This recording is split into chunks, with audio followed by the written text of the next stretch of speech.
Hey guys, in this video, I'm going to show you how to use a doodle grid in order to create a large scale mural like this one. A doodle grid is something you can use instead of a traditional square grid in order to lay down your image on a large surface. I've been using this method instead of the grid system, the regular grid system, because it's just easier. It's kind of like I don't have to measure anything. There I am in Montclair getting ready to redo a mural that I did a long time ago, and I had to replace a wheat paste with an actual straight up painted version of the mural. But underneath the mural is these little symbols that I paint on with spray paint, and I take a photograph of it and lay my photograph that I want to use, my image, on top in an app that I'll show you to make it just a little bit easier to deal with proportion and where your lines go. So here is a mid shot of that mural. As you can see, I'm starting to fill in her face with just spray paint. And here is the end result. And I'm just using a black and white image. So this is my studio wall, and I like to use it to practice with. I am in this video putting up the actual doodle on the wall using spray paint, and I use different colors. You don't really have to do that. I must have run out of the green and started using purple. But you want to cover your wall with all kinds of little markings and symbols. And it doesn't have to make any sense. It doesn't have to be anything specific. You just want to make these little shapes so you know where your lines are going to go. It's good to mix it up and not use the same shapes over and over. As you can see, I have hearts and letters and stars and just little, there was already some markings on the wall from other things that I've done. So I'm going to use those as well. But the main thing is to make it big enough, the area of doodle, that is going to cover the area where you're going to put your image.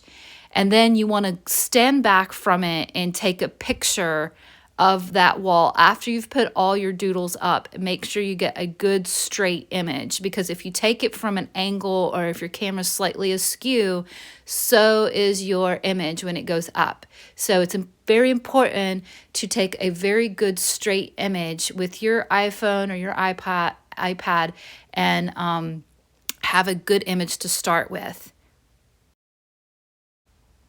Okay, so this is the app that I like to use for my image overlay. It's called Bazaart, and it's a photo editing graphic design app. I have it on my phone and my iPad. I use it for so many things. The main thing is, though, is you want to start off with a fresh project. You bring up both your images, lay them on top of each other, and then you want to go to the opacity tool, and you want the image that you want to use for your mural, you put on top of your photo of your wall, and you adjust the opacity just so you can see both the doodle and your image. And then you adjust the size accordingly. And depending on how big you want your image on the wall, that's how you adjust your image. You take a screenshot or you save it onto your camera roll.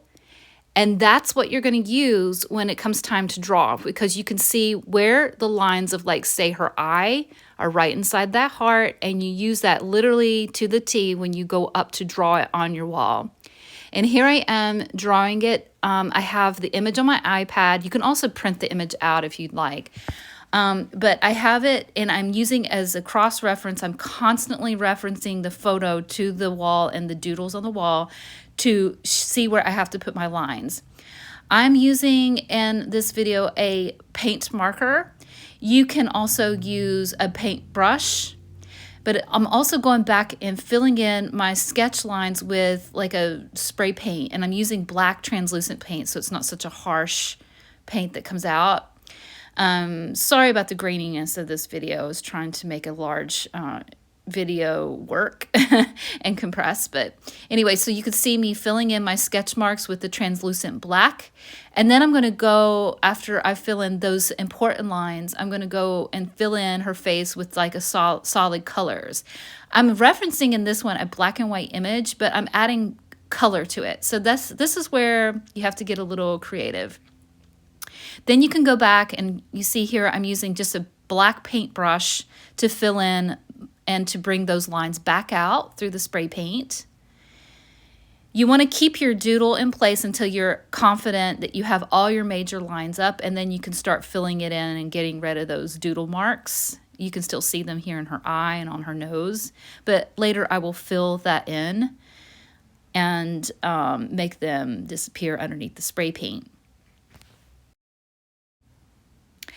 Again, this is a project for an artist who is a little more advanced in drawing and painting skills. If you are not feeling confident to go on a large wall like this, you can certainly do this project on a piece of paper. You can doodle on a piece of paper, take a picture of it, go into your app and overlay your image and see where that takes you if you want to practice. I started practicing on a wall in my studio. I have another mural in the studio, and it's just a good way to kind of like, before you go out into public or do this for real, it's good to get it out and get a practice in a blank wall in your house or in your studio. So I know this is a brief video. There's a lot here that I did that, it's hard to cover in a short video like this, but this kind of gives you the gist of what materials I'm using, what app I'm using, and how I did it. There's a lot of physical work involved in this. Here it is finished. Isn't she lovely? This is Janelle Monáe. I've always loved this image of her, and I've wanted to put her on my wall for a long time. I'm going to list everything in the description of the video so you have a general idea of the materials and the app to use. It's very, very complex. There's a lot of layers to this, but it's fun to watch and it's fun to see and share how I do an image like this. And I hope you enjoy it. Please feel free to ask questions if you want to know more about this process. I'll be happy to share. I'm sure there's more questions and answers here in this short video, but I really appreciate sharing. Thank you.